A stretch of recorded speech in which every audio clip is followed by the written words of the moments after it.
हम सब लोग बड़ी बड़ी असाध्य बीमारियों में पीड़ित हैं। सारे देश के जनमानस को इस समय पर ऐसा मालूम होता है कि डॉक्टर समाप्त हो गए, दवाएं समाप्त हो गई, बीमारियां बढ़ती चली जा रही, उनका कोई भी निदान नहीं दिखाई देता। अब तो सारे मनुष्यों को, नर नारी, बच्चे और बच्चियों को एक नई खोज करनी पड़ेगी, जिससे हमारी शारीरिक बीमारी, मानसिक और बुद्धि का भी रोग चला जाए। और वो इस देश में महात्मा, महान आत्मा, जिन्होंने परमपिता उस परमात्मा को पा लिया, उन्हीं का नाम महान आत्मा है, उन्हीं को महात्मा कहते हैं। हम सब उनको पहचान नहीं सकते। जब समय निकट आता है, हम उनके पास में आ जाते हैं, तो धीरे धीरे आप भी पहचानने लगते हो और वो अपनी पहचान भी दे देते हैं। जब आपको आराम मिलेगा, शारीरिक क्लेश जाएगा, मानसिक पीड़ा हटेगी, बुद्धि की उलझन, अज्ञानता खत्म होगी, तो एक शांति का आप अनुभव करोगे।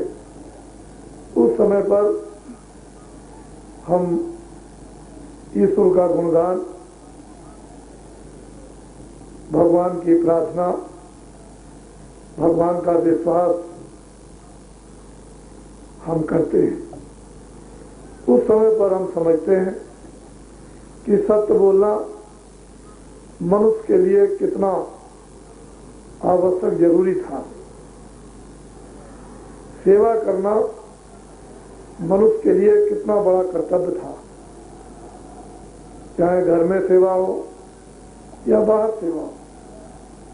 बुद्धि के ज्ञान की इस देश में हर चीजों को समझने के लिए कितनी महान जरूरत थी। उस समय मालूम होता है कि हम सभी पीड़ाओं और दुखों और बीमारियों से खींचकर एक किनारे आ गए। लेकिन जब तक महान आत्माएं नहीं मिलेगी,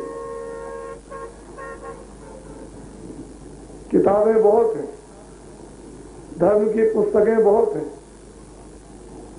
देवता बहुत हैं, मंदिर बहुत, रामायण, गीता, भागवत, वेद बहुत हैं। क्यों ये सब कुछ हो गया? किताबों में जो लिखा था कि तुम महात्माओं के पास जाना, उनके उपदेशों को सुनना, वो अच्छाई बुराई को बताएंगे, बुराई छोड़ देना, अच्छाई पर चलना। आप किसी महात्मा के पास नहीं गए, किताबें नहीं बताती। किताबें बता देती तो गुरुओं की जरूरत नहीं थी। किताबें अगर बता देती हमको तो ईश्वर न मिल जाता। किताबों में एक प्रमाण है कि लोगों ने साधना की, गुरुओं के आशीर्वाद को लेकर लोगों ने आत्मा को जगाया। मुक्ति है, स्वर्ग है, वैकुंठ है, मोक्ष है, ये सब गुरु कृपा से मिलेगा। किताबें प्रमाण है, ताकि आप ये न कह सको कि किताबें नहीं है। इसलिए आज भी किताबों का प्रमाण मिलता है, लेकिन आपको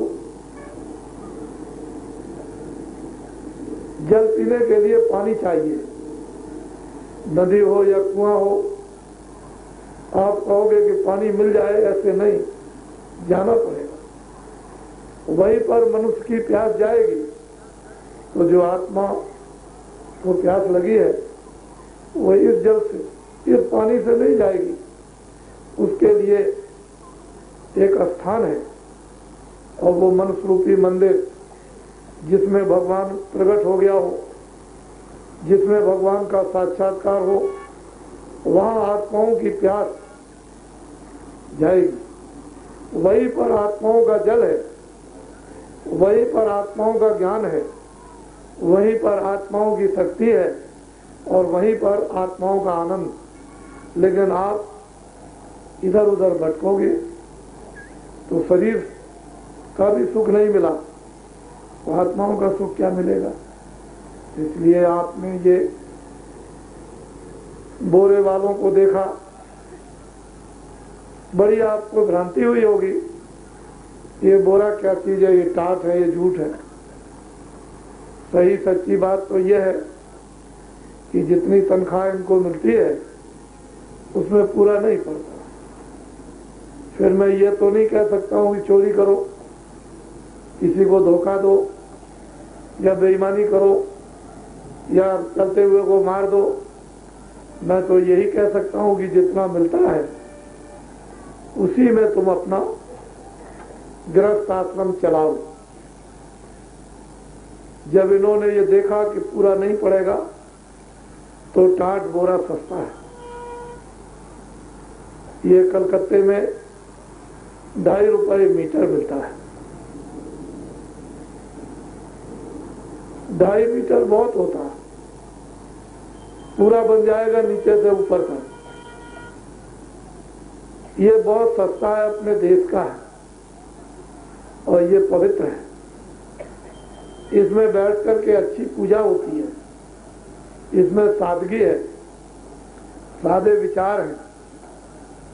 इसको जो पहनता है, भगवत भजन करता है, उसको रिद्धि सिद्धि मिलेगी, उसको ज्ञान मिलता है, आत्म कल्याण उसका होता है। ये सस्ता है, स्त्रियां तो इसको नहीं पहनेंगे, पुरुष पहनते हैं।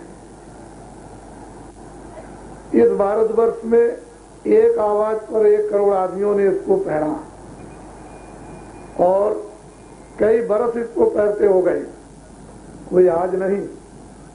अब तो लोग इसको देखने लगे, समझने लगे इसमें कुछ है और थोड़े समय बाद ये बात देश में समझ में आएगी कि हमारे देश में त्याग से काम होता आया। बौद्ध ने त्याग से किया, त्याग से काम होता आया। शंकराचार्य ने त्याग से किया।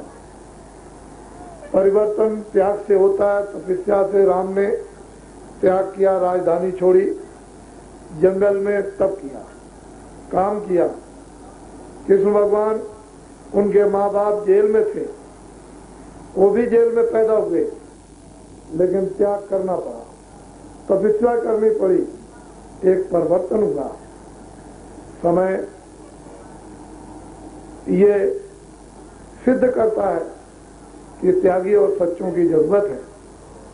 अगर आप ये चाहोगे कि लोग झूठे हों, धोखा दें, बेईमानी करें, मारे पीटे, हमारा अपमान करें, तो आपका भला नहीं हो सकता, आपको आराम नहीं मिल सकता, आपको शांति नहीं मिल सकती है। जो पिता अपने बच्चों को मारता हो, खुद अच्छे कपड़े पहनता हो और बच्चों को न पहनाए, तो बच्चों को शांति नहीं मिलेगी, सुख नहीं मिलेगा। जो पिता त्याग करता है, अपने को कुछ नहीं पहनता, नहीं खाता, बच्चों को खिलाता है और प्रसन्न होता है बच्चों को देखकर, वो आपका भला करेगा। इसी तरह से बड़े समाज के लोग, परिवार के लोग, देश के लोग जब त्यागी होंगे तो त्याग सबसे बड़ा ऊंचा ज्ञान, ऊंची व्यवस्था और ऊंचा लक्ष्य है। और त्याग से सब झुकते हैं, त्याग के ज्ञान से झुकते हैं और ज्ञान की सेवाओं से झुक जाते हैं, ज्ञान के प्रेम से झुकते हैं और ज्ञान की दया जो मानव मानव के हृदय को छू लेती है और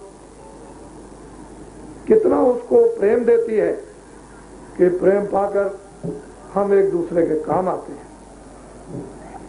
चाहे जैसी तकलीफ मुसीबत हो, काम आएंगे। किसी के पास भोजन नहीं है तो आप अपने घर में से बचा हुआ उसको दे दोगे, कपड़े उसके पास नहीं उसको पहराओगे। ये महात्माओं की देन इस देश के लिए सनातन से चली आई, आज नहीं, सतयुग में भी, त्रेता द्वापर में भी और कलयुग में भी। जब जब आप घबराओगे, चिंताओं में फंस जाओगे, शोकों में फंस जाओगे, झगड़े बीमारियों में चारों तरफ से उलझ जाओगे, तो आपको दूसरा कोई रास्ता सहारा नहीं, लेकिन महात्मा एक सहारा देते हैं, एक जड़ी दे देते हैं, वो अलौकिक नाम की जड़ी ऐसी देते हैं कि तुम उसका स्मरण करो, उसकी याद करो, मुंह से तुम बोलोगे, उससे न मालूम कितने आपके लाभ होंगे, आपको फायदा होगा। तुम दवा, बीमार पड़ो दवा कर लो, लेकिन दुआ सबसे बड़ी चीज है। तुम जमीन की मिट्टी भी खा लोगे तो दवा बन जाएगी, मिट्टी में दुआ बन जाएगी, मिट्टी में आशीर्वाद बन जाएगा, उससे बहुत कुछ लाभ होता है। हिंदुस्तान के तमाम लोग चिल्लाने लगते हैं, अपने मुंह से कहते हैं कि हम आराम में हो गए, हम शांति में हो गए, हम सुख में हो गए, इस तरह धीरे धीरे।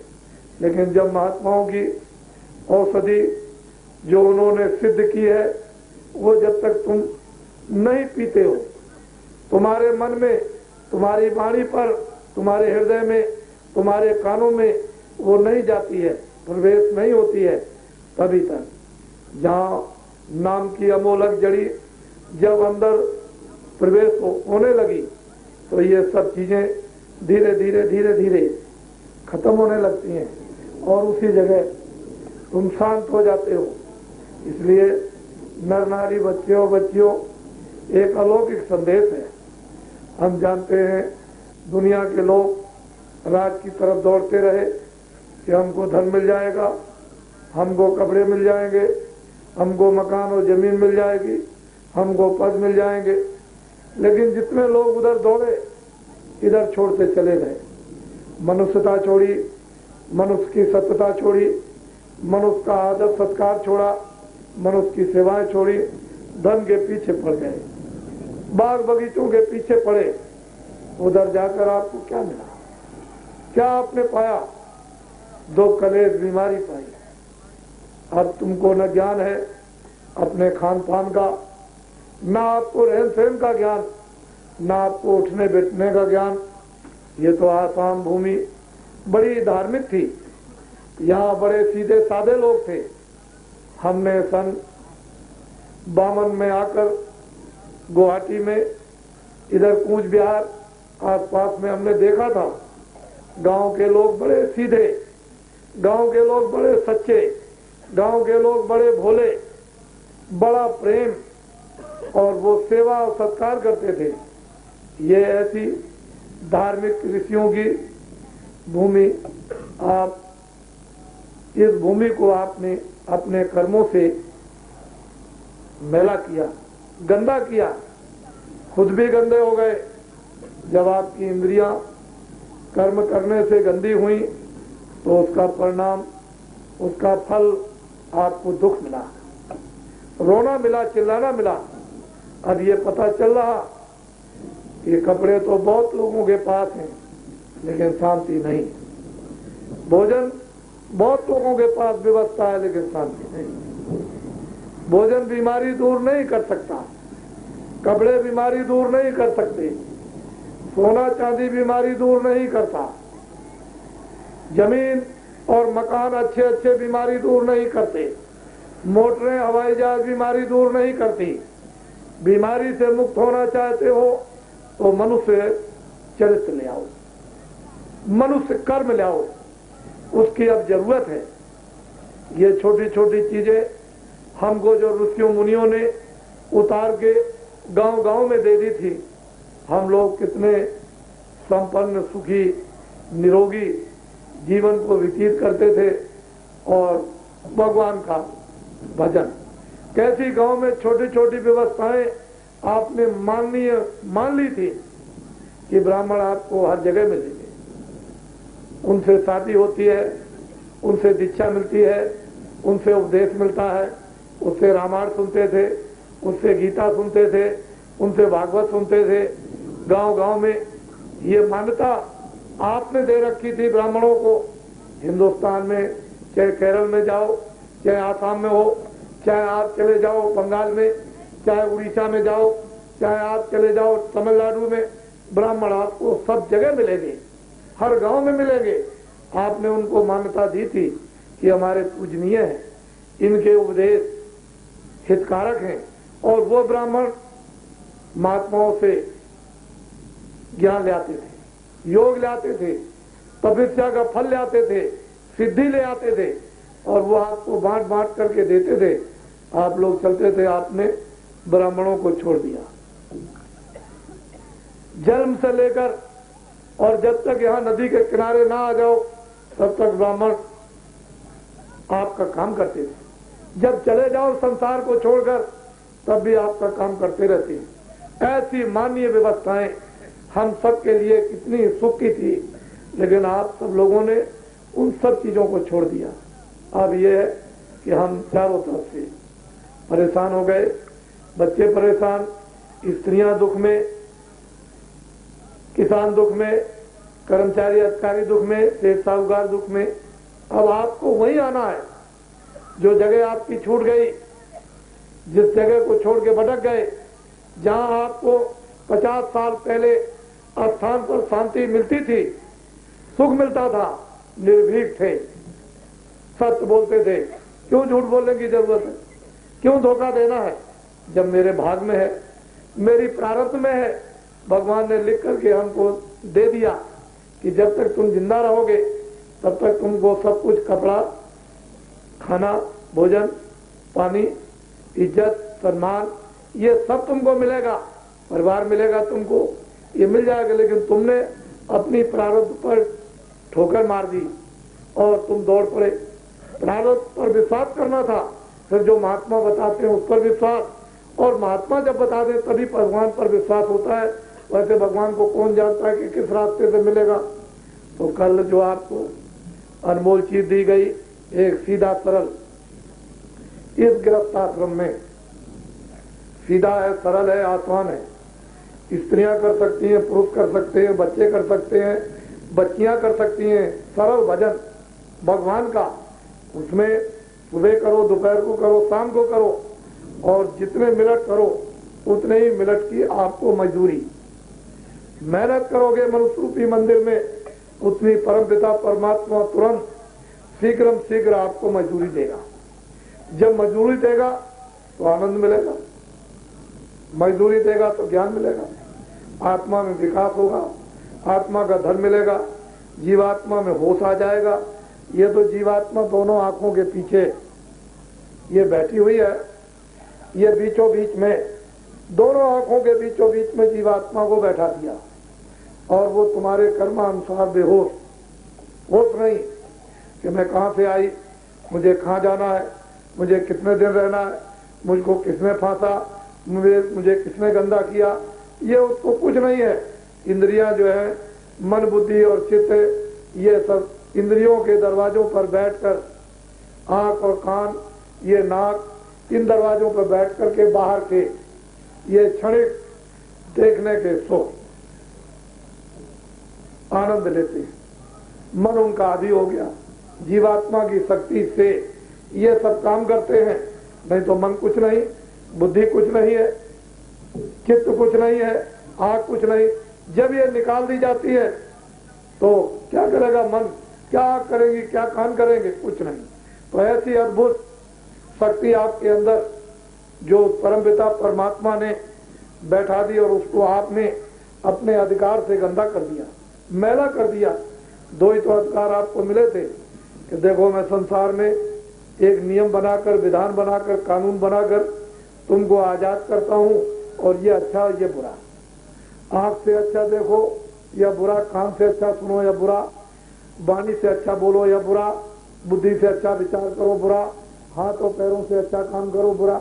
जब आपको पूरा पूरा धरती पर अधिकार दे दिया तो उसका आपको उपयोग करना है, दुरुपयोग करोगे उसकी सजा पाओगे। फिर तुमको नहीं मालूम है ये किराए का मकान है, थोड़े दिन का तो लिए दिया, 10 बरस रहो, 20 बरस रहो, 40 बरस रहो, 50 बरस रहो, 60 बरस रहो, आखिर तो जाना, अरबपति बन जाओ, खरबपति बन जाओ, लेकिन ये किराए का मकान आपको खाली करना है। इसी ने तो ये सब चीजें इकट्ठी की, उसी से तो तुम कहलाए करोड़पति, उसी से कहलाए अरबपति, उसी से तुम कहलाए कि बहुत बड़े आदमी, उसी से कहलाए तुम राजे हो, उसी से कहलाते हो, उसी से तुम गरीब कहलाते हो।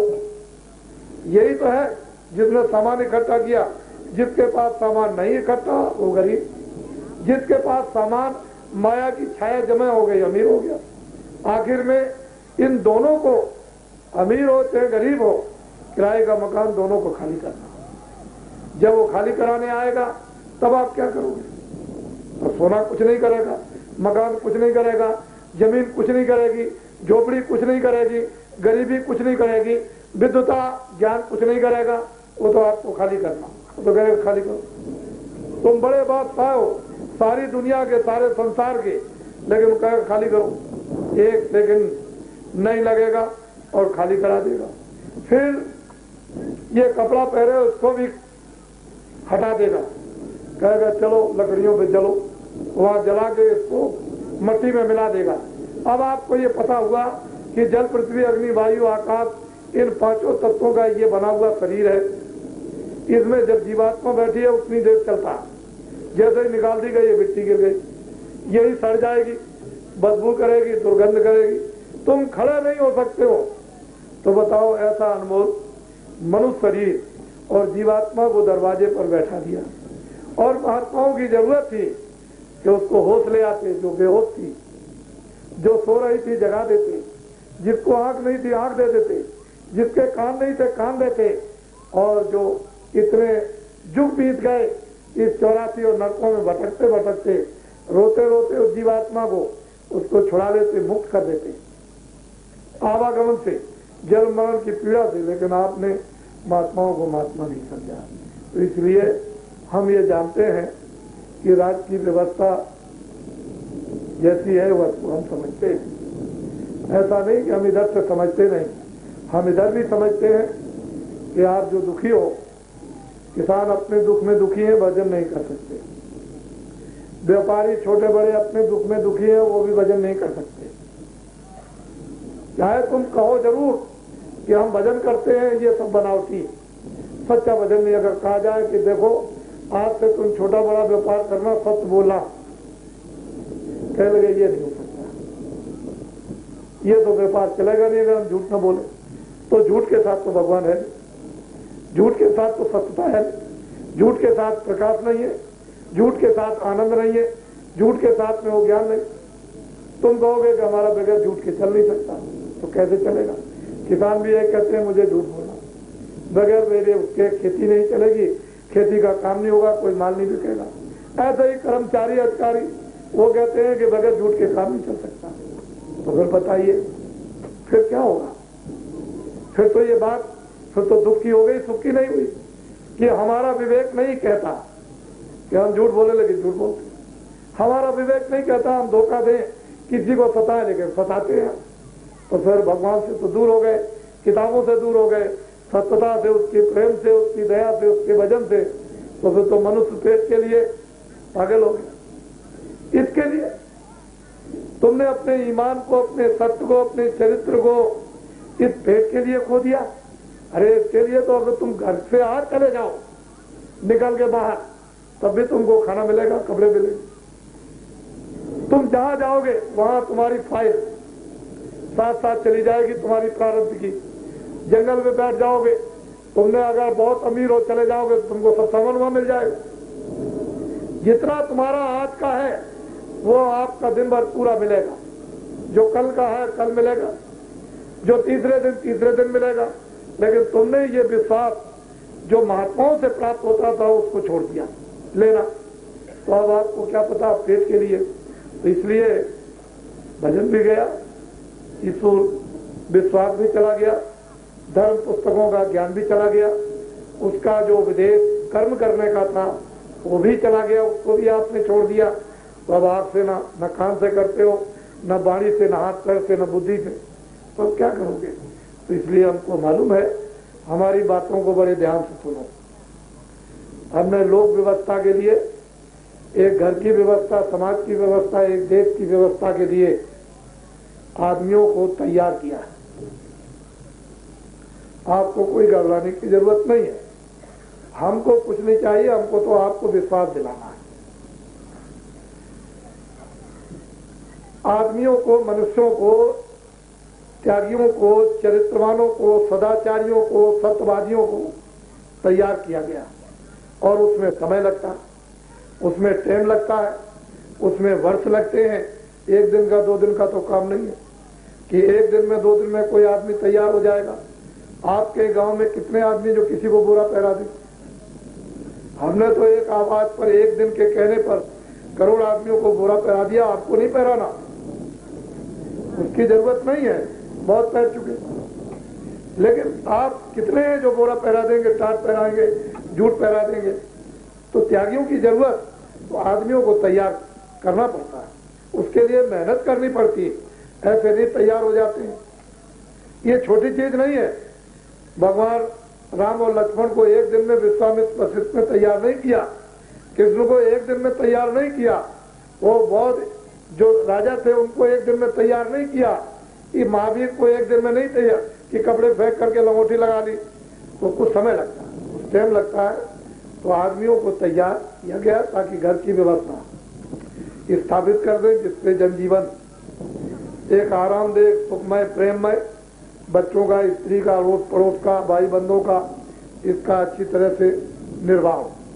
एक समाज की व्यवस्था अगर स्थापित कर दी जाए तो जिधर भी जाओ, पहले तो कोई आदमी कुछ लेके नहीं जाता, कंबल भी जाड़े में लेके नहीं जा रहा, ऐसे ही चला गया। महात्माओं की सब व्यवस्थाएं गांव गांव में बनाई हुई थी। जहां जिस गांव में पहुंच गए वहां आपको भोजन मिल जाएगा, जाड़े का समय होगा आपको कपड़े मिल जाएंगे, रात को रहने के लिए लोग सेवा करेंगे। सुबह उठो दूसरे गांव में जाओ, वहां भी आपको, वहां अपरिचित लोगों के लिए ऐसी व्यवस्थाएं थी कि जहां जाओ वहां आपका सत्कार होता था। तो सामाजिक व्यवस्था खत्म। अब कहीं चले जाइए तो लोग कहेंगे चोर है। मैं अपने घर पर इसको नहीं रहने दूंगा, इसीलिए तो जंगल में रहना पड़ता है। कल आपके यहाँ जाएंगे तो आप कहोगे चोर है, हमारे घर में चोरी करने के लिए आ गए। तो जंगल अच्छा है। तो महात्माओं की जो व्यवस्थाएं थी और आपने उसको स्वीकार किया था, उसका सुख और आनंद लेते थे, वो समृद्धि थी, उन व्यवस्थाओं से जस होता था। आपकी कीर्ति कैसे होती थी कि वो अतीत चला जा रहा, इस गांव में बहुत अच्छे आदमी है, वो 100 गांव में आपका प्रचार करता था कि बहुत अच्छे आदमी है, बहुत भले आदमी है, बहुत चरित्रमान है, बहुत ज्ञानी है, बहुत आदर करते हैं। सारे देश में आपके गांव का प्रचार बगैर प्रचार किए हुए आपका हो जाता था। लोग उस कीर्ति को सुनते थे, आपके कानों में आती थी, लोग जो है नीचे झुक जाते थे। जिन पेड़ों पर फल लगते हैं झुक जाते हैं। अरे मनुष्य के अंदर मनुष्य के गुण आ जाए तो झुक जाओ नीचे। इससे इनको सुख मिलता था, उससे ये, उनको तो ये मालूम नहीं था। एक देश की व्यवस्था बिगड़ गई, वो देश की व्यवस्था की स्थापना हो जाए तो वितरण सही सही होने लगे। अभी व्यवस्था की स्थापना नहीं है तो वितरण चीजों का सही सही नहीं होता।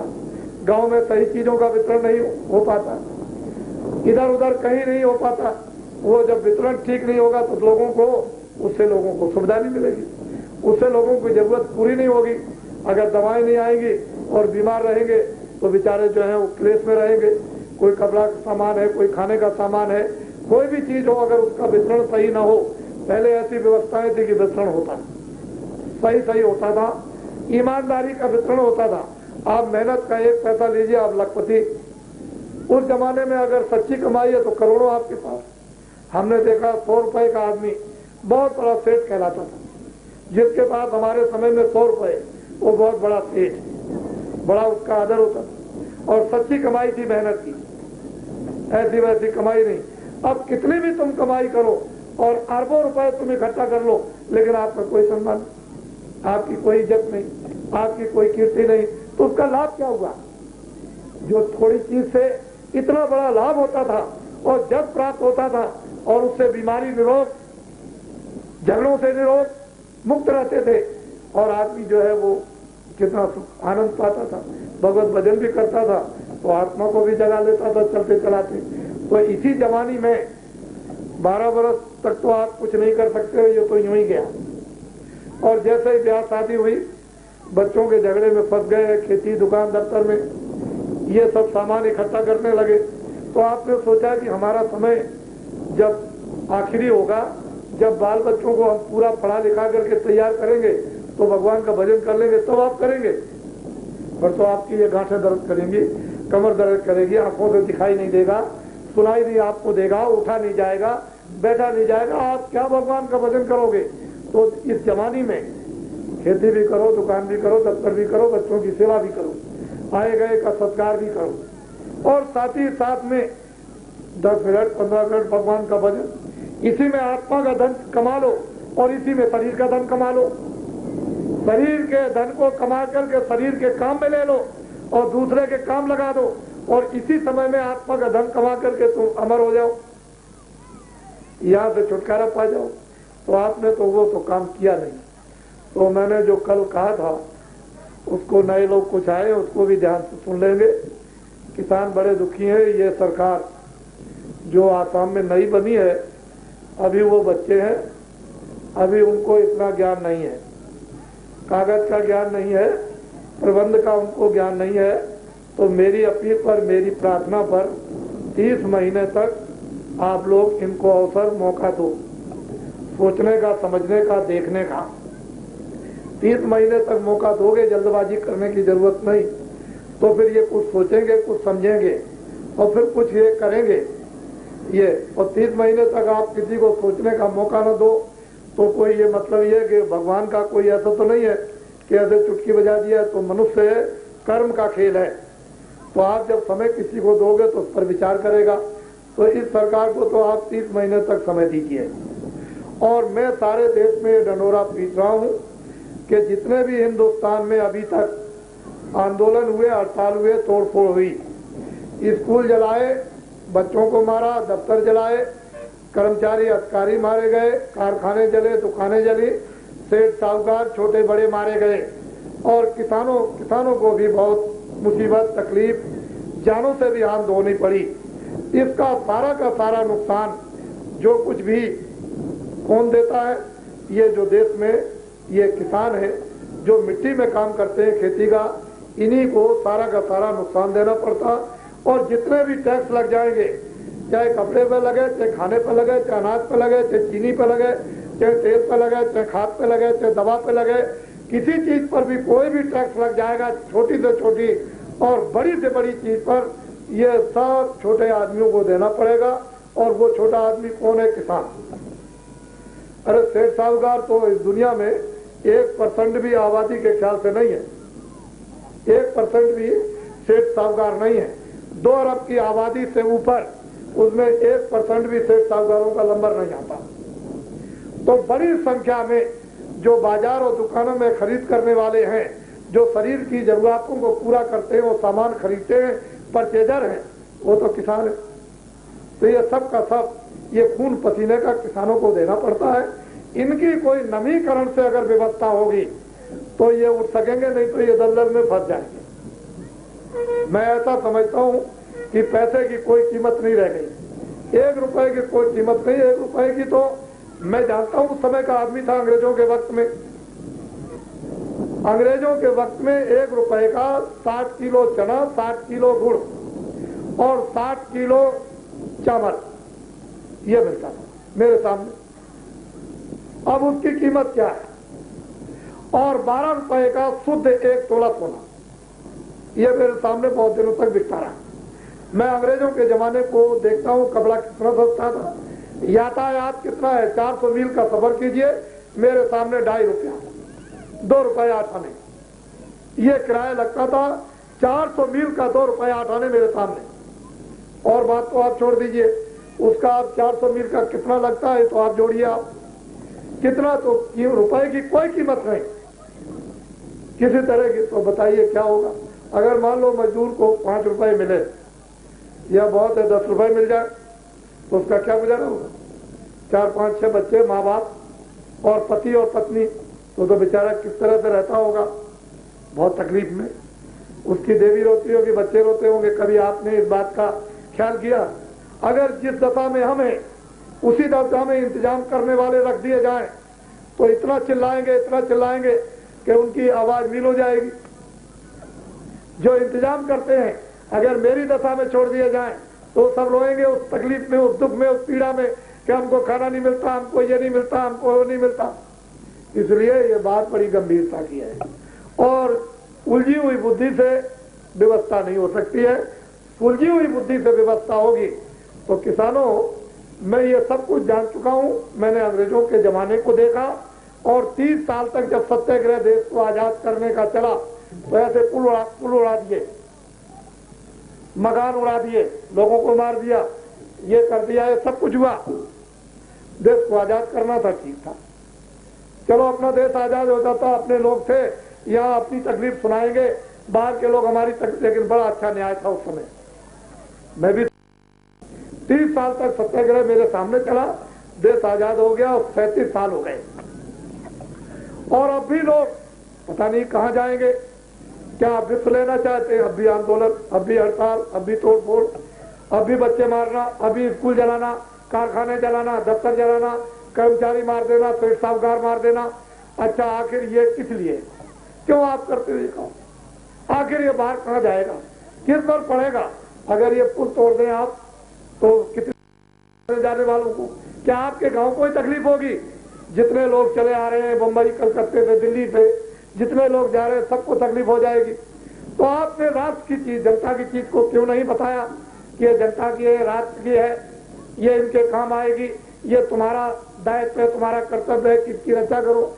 अगर ये चीजें हम लोगों में भरी जाती, हम लोगों को बताई जाती, इसका भक्ति और भाव भर दिया जाता, तो हम अभी तक न मालूम कितने ऊंचे चले जाते। जितना जितना नुकसान हुआ है, मैं आपको कलम से लिख नहीं सकता हूं, इसलिए तो आप उठ नहीं सके, ऊपर नहीं आ सके, तभी तो आप रो रहे हो, चिल्ला रहे हो। तो किसानों, मेरी बात को सुनो। मुझे तो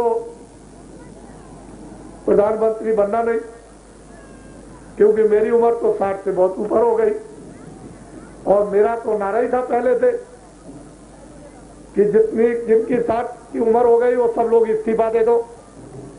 ये तो मेरा नारा ही था, बहुत दिनों का, आज का नहीं। तो मैं तो 60 से बहुत ऊपर हूं, मुझे तो इसकी ख्वाहिश, इच्छा भी नहीं है कि प्रधानमंत्री, राष्ट्रपति, मुख्यमंत्री, मैं तो आपके बीच में रहूंगा, जब भी था, अब भी, आगे भी रहूंगा।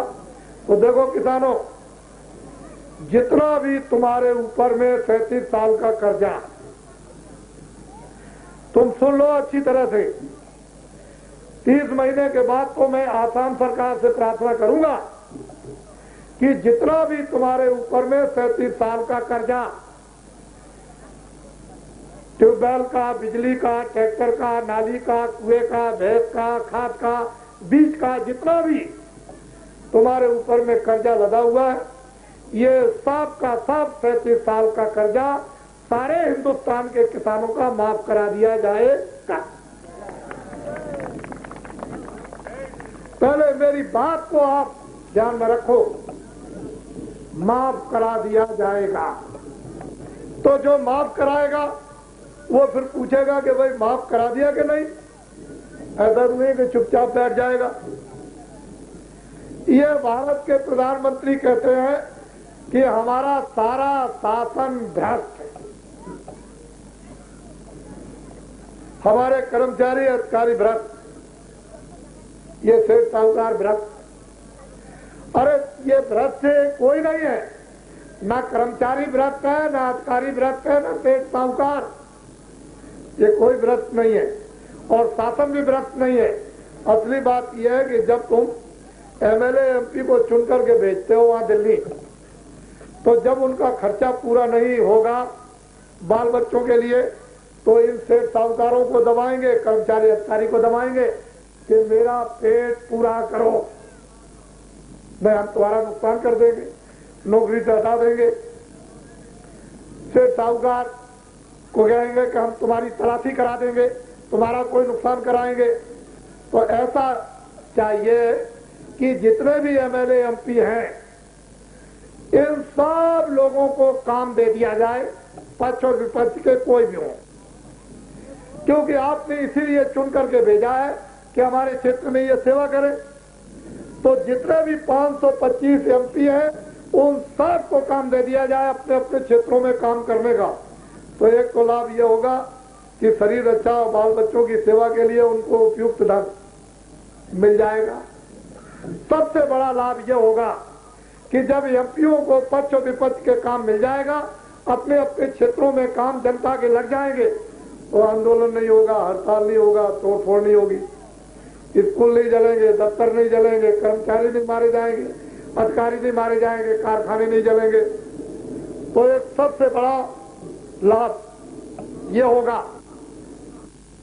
इनको काम दे दीजिए, जितने भी लोग हैं ये सब, चाहे एमएलए हो चाहे एमपी हो, सबको काम दे दीजिए, अपने अपने क्षेत्र में काम करें। ये बहुत अनिवार्य और जरूरी है, आवश्यक है।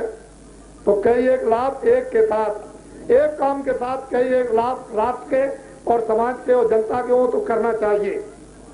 अब चीज यह है कि ये 500-600 रुपए बेचारा कर्मचारी पाता है, तो वो तो माँ की बीमारी में, स्त्री की बीमारी में डॉक्टर उसकी दवा में चला जाएगा, तो बताइए वो खाएगा क्या और बच्चों को क्या पढ़ाएगा। आपने तो कह दिया कि हमारे अधिकारी कर्मचारी भ्रष्ट है, बिल्कुल भ्रष्ट। लेकिन अब वो कैसे गुजारा करे, निर्वाह कैसे करे, भोजन और कपड़ा, बच्चों को पढ़ाना लिखाना, कलम कागज, ये सब कैसे दे।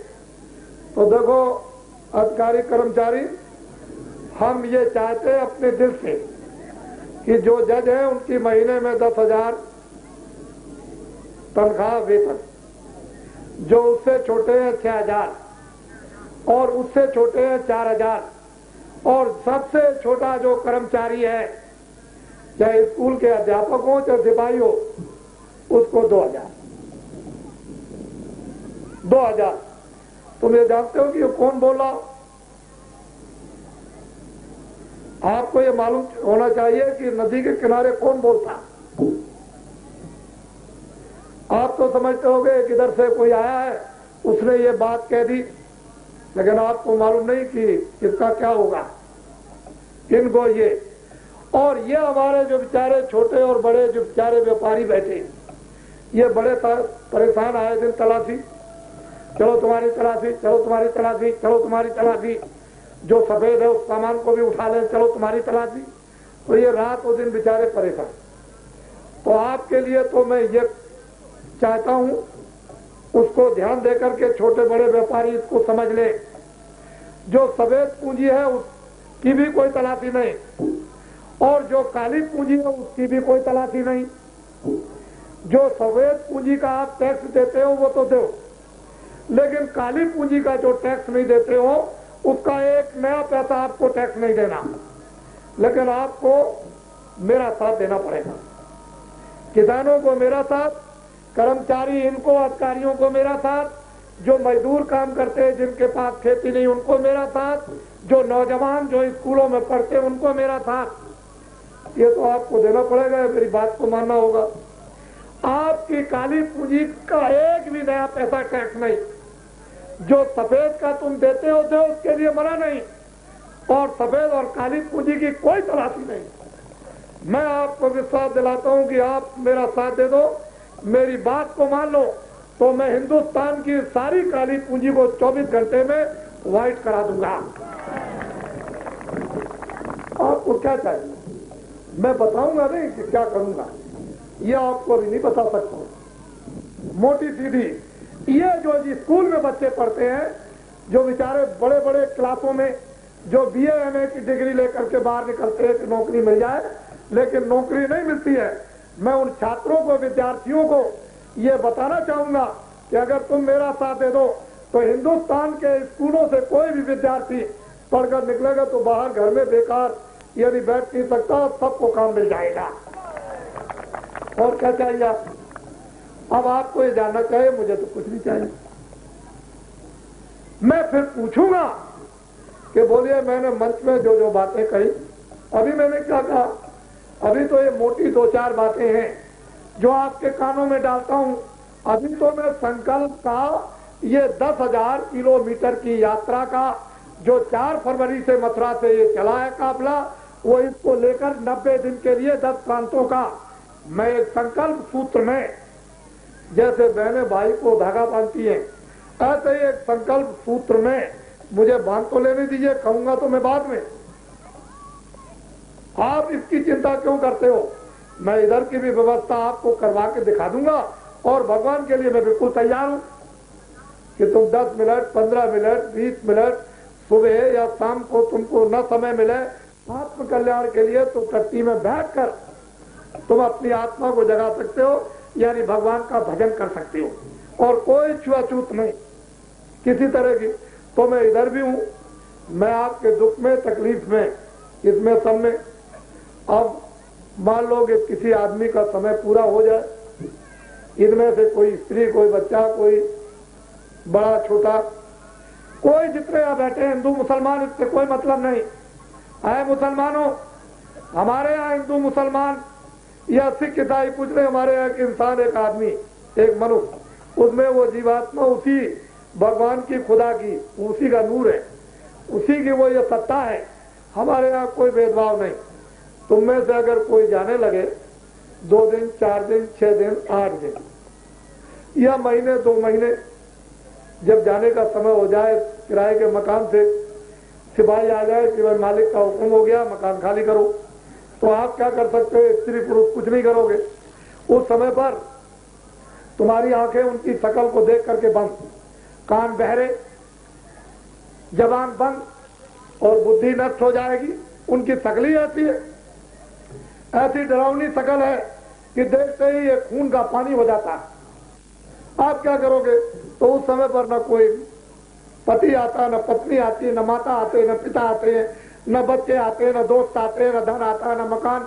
कोई उस मुसीबत में, उस गाड़ी पीड़ा में कोई साथ नहीं देता।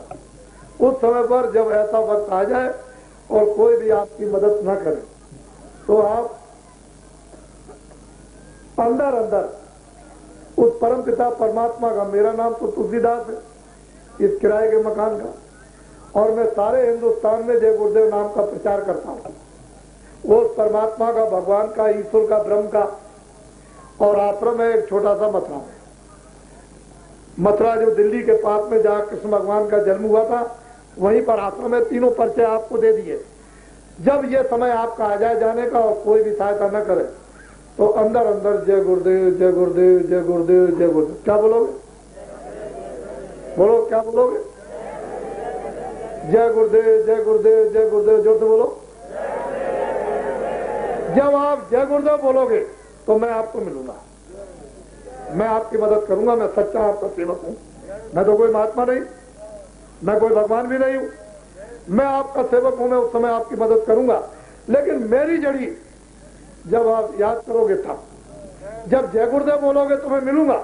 मैं आपकी उस समय मुसीबत में, तकलीफ में, पीड़ा में जाते वक्त जब कोई भी सहायता नहीं करेगा, मैं करूंगा। लेकिन आपको जय गुरुदेव सिद्ध किया हुआ, पकाया हुआ ये नाम आपको उच्चारण करना पड़ेगा। ये उसी परमपिता का नाम है, क्योंकि विष्णु भगवान के 1000 नाम और परमात्मा के अनंतों नाम तुम्हारे सभी शास्त्रों में लिखा हुआ। फिर इस बात को नहीं, अब तुम जय गुरुदेव नाम की परीक्षा कैसे करोगे? तुम्हारे घर में कोई बीमार हो जाए और बेहोश हो जाए, दवा भी दी, इंजेक्शन भी दिया, लेकिन होश में नहीं आया, तो हमारी बात जरा सी जड़ी याद रखना, उसके कान पर मुंह लगाकर 10 बार जय गुरुदेव भगवान का नाम बोलो, जय गुरुदेव भगवान का नाम बोलो, जय गुरुदेव भगवान का नाम जब तुम 10वां बार बोलोगे तो धीरे से वो आंख खोल देगा, होश में आ जाएगा। जब होश में आ जाए, आपको पहचानने लगे तो उससे पूछना कि भाई ये बताओ कि जय गुरुदेव भगवान का नाम बोला तो तुमने किसी आदमी को देखा, किसी मनुष्य को देखा? तो वही बताएगा कि किसको देखा, कैसा था। तुम इसको अच्छी तरह से, हर तरह से परीक्षा, लेकिन जब तुम कुछ परीक्षा करोगे नहीं, उसको समझोगे नहीं, तो फिर बड़ा मुश्किल होगा। हम तो कुछ देना चाहते हैं सहयोग में। देखो बच्चों, आशीर्वाद तो यहां लेके जाओ, जिसको मुसलमान कहते हैं दुआ। किसान बरकत लेकर के, दुआ लेकर, आशीर्वाद लेकर जाएं, और खेतों में जब अनाज बोएं तो लेना नहीं चाहोगे तो कैसे काम चलेगा? लेना आपको आता नहीं, दे दिया जाता, रखना भी नहीं आता। हम तो बहुत चीज फेंकते हैं, लोगों को फेंक देते हैं, उनका सिर ठोक कर, सिर पर हाथ मार करके दे देते हैं। तुमको मालूम नहीं कि किस तरह से देते हैं और किस तरह से पहुंचाते हैं। आवाज से पहुंचा देते हैं, कुछ कर्म करा करके पहुंचा देते हैं। महात्माओं के पास देने के बहुत से रास्ते, वो तो आपको देने चाहते हर तकलीफ में। इसलिए बड़ी बड़ी देश में विभूतियां हुई है, इसमें कोई संदेह नहीं। हमको मार्गदर्शन को अपना काम करते हैं, इसलिए देश की ये दुर्दशा बिना हुई होगी और सत्पुरुषों के अब ठीक नहीं होगी। अब आपको मुड़ करके वहीं पर आना पड़ेगा। आप समय आ रहा, आपका मन बदल जाएगा, आपकी बुद्धि बदल जाएगी, उठना बैठना बदल जाएगा, बोलना चालना बदल जाएगा। एक बार की एक ऐसी ईश्वरीय लहर तुम्हारे दिल, दिमाग, हृदय में चलेगी कि अपने आप आदमी अपने अपने पापों की, अपनी अपनी बुराइयों की लोग जो है माफी मांगेंगे, प्रायश्चित करेंगे कि हमने बड़ा अपराध किया, हमको क्षमा कर दिया जाए। क्षमा याचना मांगेंगे, वो वक्त और समय आपके सामने आ जाएगा। तो आज तो कल मैंने कहा था कि रास्ता बंद है तो रहूंगा यहाँ पर, लेकिन साथ साथ में यही था कि अगर रास्ता शाम तक खुल जाएगा तो हम चले जाएंगे।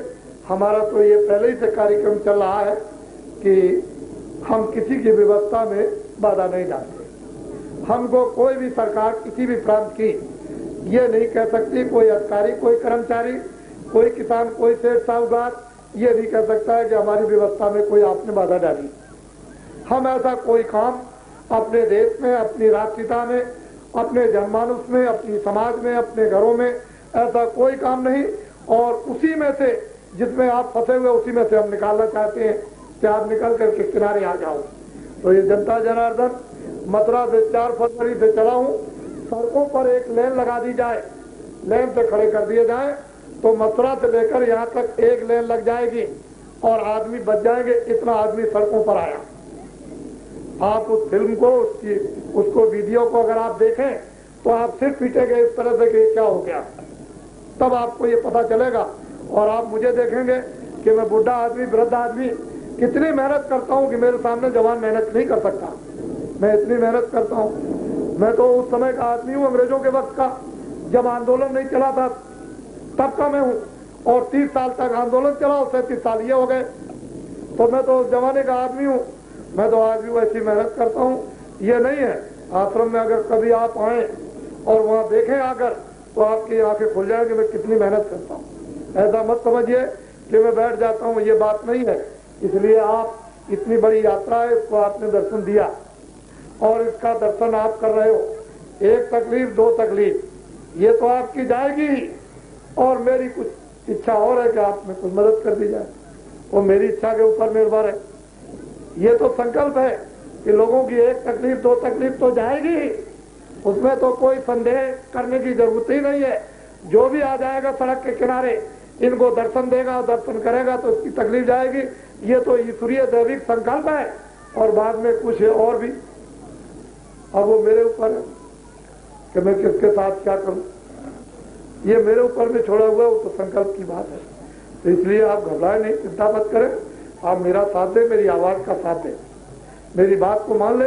किसान किसानों में प्रचार कर दो, और कर्मचारी अधिकारी अधिकारियों में प्रचार करें, और छोटे बड़े दुकानदार व्यापारी व्यापारियों में प्रचार कर दें, और ये नौजवान छात्र छात्रों में प्रचार कर दें, मजदूर मजदूरों में प्रचार कर दें कि बाबा जी ने ये कहा है और ये ऐसी व्यवस्था करना चाहते हैं कि मेरा सब साथ दे दो।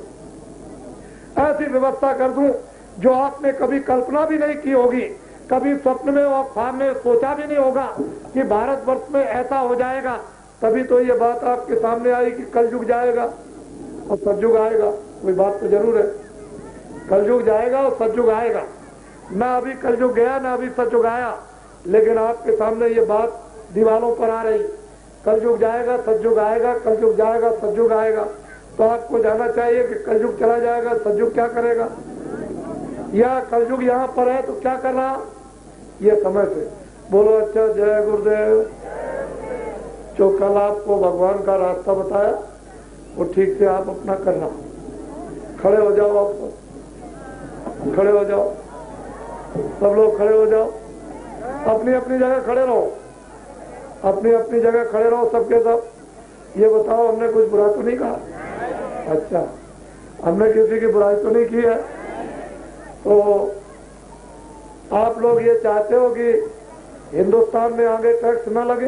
नहीं। तो अगर चाहते हो तो हाथ उठाओ, ये नीचे कर दीजिए आप।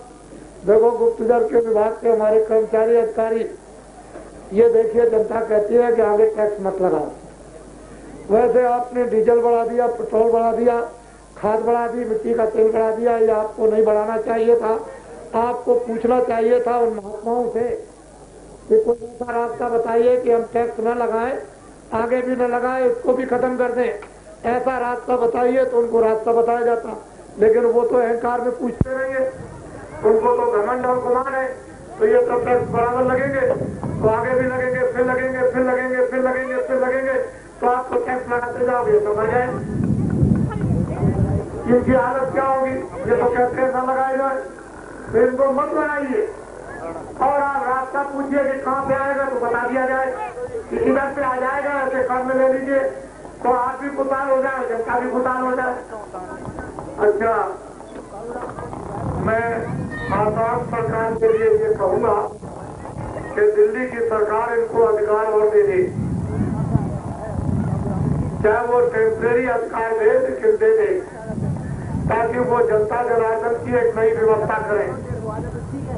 और जब तक कि प्रांतों को, राज्यों को अधिकार टेम्परेरी या स्थायी नहीं मिलता है, तब तक उसमें बड़ी भारी जिनको अधिकार दे, टेम्परेरी दे। अगर वो व्यवस्था नहीं कर सकते हैं तो अपने अधिकार को वापस दे दे, लेकिन अधिकार उनको दे ताकि आसाम की प्रजा की, आसाम की जनता की एक नई व्यवस्था इनकी सुविधा के लिए, इनके बाल बच्चों के लिए, इनके भोजन और कपड़ों के लिए, इनके मानव कर्म के लिए और मानव धर्म के लिए और आध्यात्मिक धर्म के लिए हो जाए। ये मैं दिल्ली की सरकार से प्रार्थना करूंगा कि इस पर वो विचार करें और गोपनीय विभाग के लोग इसको लिख करके भेजें कि बाबा जी ने ये कहा और ये प्रार्थना की है। जय बोलो, जय गुरुदेव।